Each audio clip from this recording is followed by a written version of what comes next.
गर्भ संस्कार को सरल शब्दों में कहें तो गर्भधारण से लेकर प्रसूति तक के 280 दिनों में घटने वाली हर घटना। हिंदू धर्म में 16 संस्कारों का बहुत महत्व है।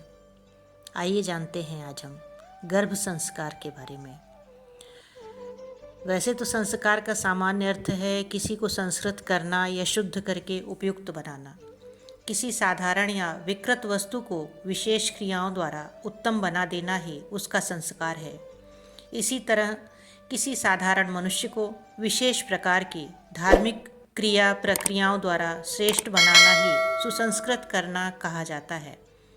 मन, वचन, कर्म और शरीर को पवित्र करना ही संस्कार है।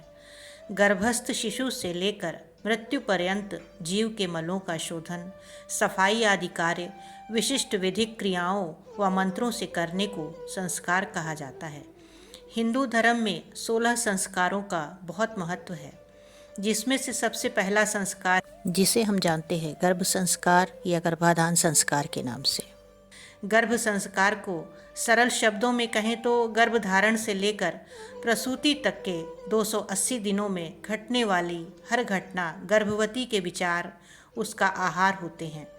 माता की मनोदशा, गर्भस्थ शिशु से उसका संवाद, सुख दुख, हंसना रोना, खाना पीना, सोने जागने से लेकर प्रत्येक क्षण उसके मन मस्तिष्क से निरंतर संवाद स्थापित होता रहता है।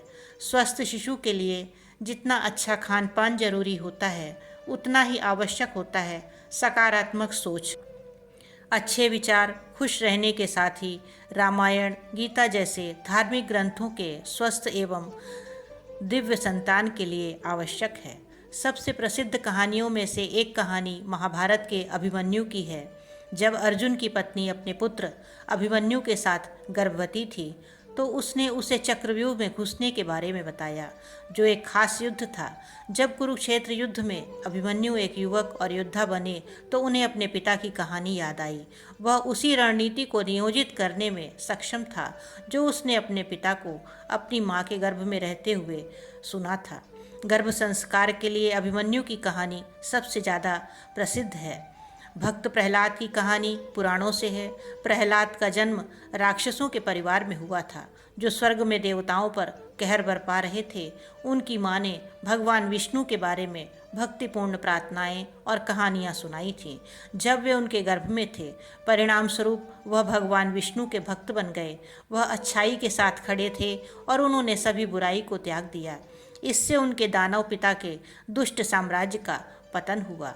गर्भ संस्कार का अभ्यास वैदिक काल से चल रहा है। यह दर्शाता है कि किस तरह एक स्वस्थ, सुखी और बुद्धिमान बच्चे को पाया जा सकता है।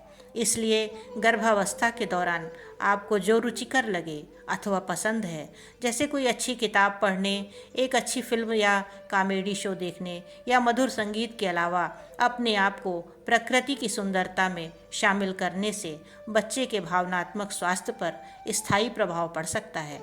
अध्ययन यह भी दिखाते हैं कि जानकारीपूर्ण पुस्तकों को पढ़ने से आपके बच्चों को ज्ञान प्राप्त हो सकता है। तो इसी के साथ आज आपसे विदा लेते हैं। मिलते हैं जल्दी ही 16 संस्कारों की अगली कड़ी में संस्कार पुंसवन के साथ। तो कैसी लगी आपको यह जानकारी? लाइक एवं कमेंट कर अवश्य बताएं। धन्यवाद।